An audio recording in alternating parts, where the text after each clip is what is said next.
Hello दोस्तों, आज हम आपको बताएंगे ट्रीटमेंट गैस्ट्रोपेरेसिस का क्या है। गैस्ट्रोपेरेसिस बेसिकली एक बीमारी है जिसमें पेट में खाने का मूवमेंट स्लो हो जाता है, कॉम्प्रोमाइज़ हो जाता है, जिसकी वजह से आपका पेट भरा हुआ महसूस होगा, जिसकी वजह से आपका खाना पचेगा नहीं और जिसकी वजह से आपको बार बार पेट में दर्द होगा, उल्टी जैसा लगेगा। आज हम बात करेंगे इसके ट्रीटमेंट पर। टॉपिक इंपॉर्टेंट है, हमने ऑलरेडी गैस्ट्रोपेरेसिस पर ओवरव्यू किया है, इसके लक्षणों पर एक अलग वीडियो किया है। आज हम सेपरेटली सिर्फ बात करेंगे इसके ट्रीटमेंट पर। टॉपिक पर जाने से पहले जो लोग हमारे चैनल पर नए हैं उन्हें रिक्वेस्ट करूँगा कि चैनल को सब्सक्राइब करें, वीडियोस को लाइक करें, शेयर करें, फॉलो करें, कमेंट करें, पूरा देखें।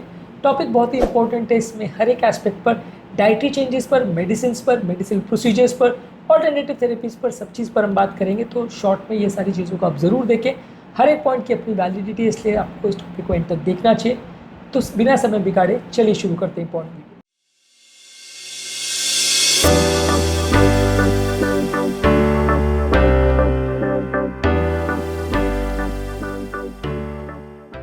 सबसे पहले हम बात करेंगे डाइटरी चेंजेस में क्या करना चाहिए। सबसे पहले आपको छोटी छोटी मात्रा में बार बार खाना खाना चाहिए। यदि आप एक बार में बहुत ज़्यादा मात्रा में खाएंगे तो वो खाने को मूव करना ज़्यादा मुश्किल होगा। आप कई केसेस में ऐसा पाते हैं कि पेट की मसल्स की मूवमेंट होती तो है लेकिन बहुत स्लो होती है, तो खाना मूव नहीं कर पाता। यदि आप ज़्यादा मात्रा में खाना खाओगे तो खाने की मूवमेंट प्रॉपरली हो पाए, इसलिए आप थोड़ी थोड़ी मात्रा में खाओगे तो वो ज़्यादा ईजी रहेगा आपके पेट को पचाने के लिए। इसके अलावा आप बहुत कम फैट वाली चीज़ें खाएं। फैट को पचाने में बॉडी को ज़्यादा टाइम लगता है, वो पेट में ज़्यादा देर तक अटका रहता है, तो ये आपके पेट में ज़्यादा देर तक अटका रहेगा तो आपको कंटिन्यूसली भरे का एहसास कराएगा और आपको गैस्ट्रोपेरेसिस के सिम्टम ज़्यादा होंगे। फाइबर वाली चीज़ों को भी कम लीजिए, यानी साग सब्जियाँ ये सब में ज़्यादा फाइबर होता है, नट्स है या दालें हैं, अंकुरित चीज़ें, ये सब में फाइबर ज़्यादा होता है, इसको भी अवॉइड करिए। ये भी बहुत देर तक पेट में रहता है तो ये भी आपके पेट में गैस्ट्रोपेरेसिस का एहसास कराएगा, खाना देर तक भरा रहेगा। इसके अलावा बहुत ज़्यादा पानी लीजिए। पानी ज़्यादा लेने से थोड़ा सा मोशन को फ्लश आउट करने में या खाने को मूव करने में मदद करेगा। और थोड़ा सा लिक्विडिफाइड फूड लीजिए।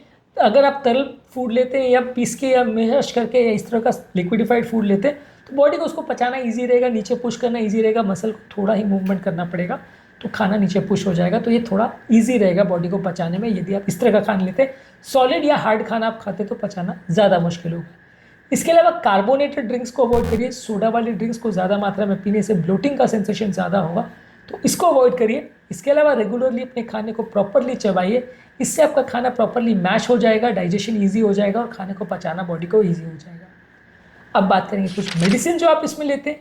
खाने की मूवमेंट को नीचे इंप्रूवाइज करने के लिए या मसल कॉन्ट्रैक्शन को इंप्रूव करने के लिए मेटोक्लोप्रोमाइड को यूज़ करते हैं। इस दवाई से खाने की मसल की जो मूवमेंट है वो थोड़ी बेटर हो जाती है। इसके साइड इफेक्ट्स में कुछ लोग को लेथार्जी, सुस्तीपना या थोड़ा सा कुछ ब्रेन रिलेटेड प्रॉब्लम्स हो सकते हैं।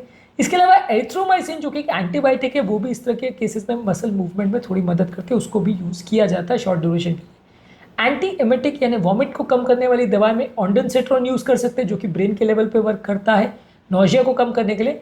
और प्रोकोरपेराजिन मेडिसिन को यूज़ कर सकते हैं, ये भी आपके उल्टी को कम करेगा। कुछ एंटी डिप्रेसेंट जैसी मेडिसिन को यूज़ कर सकते हैं जो पेट के दर्द को कम करेगी और जो पेट से दर्द संबंधित जो उल्टी वगैरह का सेंसेशन होता है उसको भी कम करेगी। इसमें एमिट्रिप्टिलिन मेडिसिन काफ़ी कॉमनली यूज़ होती है। इसमें कुछ मेडिकल प्रोसीजर्स में आप क्या कर सकते हैं। मेडिकल प्रोसीजर में एक पेट का गैस्ट्रिक इलेक्ट्रिकल स्टिमुलेशन आता है जिसमें स्पेशली डिज़ाइन मशीन द्वारा पेट का इलेक्ट्रिकल स्टिमुलेशन किया जाता है, जिससे आपके पेट की मसल को एक तरह से इलेक्ट्रिक करंट मिलता है और उसकी मूवमेंट बेटर होती है। ये स्पेशली डिज़ाइन मशीनों द्वारा किया जाता है। ये बहुत सीवियर केसेस में किया जाता है, रूटीनली नहीं किया जाता है। इसके अलावा एक सर्जरी आती है पाइलोरोप्लास्टी। इसमें आपके स्टमक के पाइलोर्स वाला जो एरिया है उसको थोड़ा सा चौड़ा कर दिया जाता है, वाइड कर दिया जाता है, जिससे स्टमक और स्मॉल इंटेस्टाइन में खाना इजीली जा पाता है। स्टमक से स्मॉल इंटेस्टाइन खाना इजीली पास हो जाएगा। तो पाइलोरोप्लास्टी कुछ केसेस में, सीवियर केसेस में किया जाता है, पर ऑब्वियसली सर्जिकल प्रोसीजर है, बहुत कम और बहुत ख़राब केसेस में इसको करना चाहिए। ऑल्टरनेटिव थेरेपी में एक्यूपंक्चर वगैरह से आप थोड़ा एक्सपेक्ट कर सकते हैं बेनिफिट, हालांकि इसके कोई साइंटिफिक स्टडीज़ नहीं है जो इसके बेनिफिट प्रूव करते हैं। इसके अलावा बोटुलिनम टॉक्सिन यदि आप पाइलोरस में इंजेक्ट करते हैं पेट में तो वो रिलैक्स हो जाता है, जिससे खाने का मूवमेंट बेटर होता है। तो ये मसल को पैरालाइज करने के लिए, जहाँ मसल स्पाजम में चले गए वहाँ इसका प्रयोग करते हैं। तो ये भी शॉर्ट ड्यूरेशन के लिए 3-4 महीने के रिलीफ के लिए यूज़ कर सकते हैं, बाद में इसे फिर से इंजेक्ट करना पड़ता है काफ़ी केसेस में। इसके अलावा कुछ लाइफस्टाइल एडजस्टमेंट्स आपको करनी है। बॉडी को विटामिन मिनरल्स की जो कमी है उसको पूरा करना है। ब्लड शुगर लेवल्स में काफ़ी फ्लक्चुएशन होता है इस बीमारी में, तो उसको प्रॉपरली मैनेज करना है। रेगुलर वॉकिंग और फिजिकल एक्टिविटी करना है, इससे डाइजेशन थोड़ा बेटर होता है। और खाना खाने के बाद तुरंत लेटना नहीं है, तो इससे ग्रेविटेशनल फोर्स की वजह से खाना मुंह की तरफ नहीं आएगा, ग्रेविटी की वजह से थोड़ा नीचे जाएगा, तो खाना का डाइजेशन बेटर होगा। अगर किसी का खाना बिल्कुल ही नहीं पच रहा तो वहाँ आपको फीडिंग ट्यूब डालनी पड़ती है। फीडिंग ट्यूब डायरेक्ट हाथों में होती है, जिससे डायरेक्टली स्मॉल इंटेस्टाइन में खाना चला जाता है। इसको फीडिंग ट्यूब बोलते हैं, इसको जेजिनोस्टोमी ट्यूब बोलते हैं, अगर डायरेक्टली आप स्टमक को बाईपास करके स्मॉल इंटेस्टाइन में खाना पहुंचा देते हो। और इसके अलावा अगर ये भी नहीं पॉसिबल है और आंतें पूरी खराब हो गई है, तो फिर आपको इंजेक्शन द्वारा इंट्रावीनस फीडिंग करना पड़ेगा। उसमें स्पेशली डिज़ाइन इंजेक्शन आते हैं, इनके थेरेपीज आती है, जिसमें आपको टोटल पेरेंटल न्यूट्रिशन किया जाता है, जिसमें नसों द्वारा ही अलग अलग तरह की बॉडी में पोषक तत्व पहुंचाए जाते हैं। पर ये शॉर्ट ड्यूरेशन के लिए कर सकते हैं, लाइफ टाइम इस तरह की चीज़ें करना बड़ा मुश्किल और बड़ा कॉस्टली भी है। इस तरह के पेशेंट्स को रेगुलर चेकअप और फॉलोअप की ज़रूरत होती है, ताकि कंडीशन दोबारा थोड़ी बिगड़ रही उसको प्रॉपर मैनेज करना पड़ता है।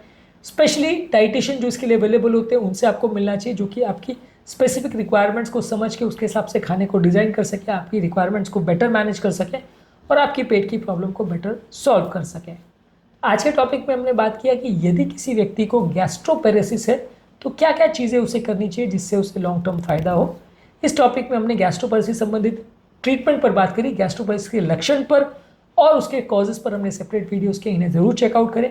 टॉपिक एंड करने से पहले जो लोग हमारे चैनल पर नए हैं उन्हें रिक्वेस्ट करूँगा कि चैनल को सब्सक्राइब करें, वीडियोज़ को लाइक करें, शेयर करें, फॉलो करें, कमेंट करें, पूरा देखिए।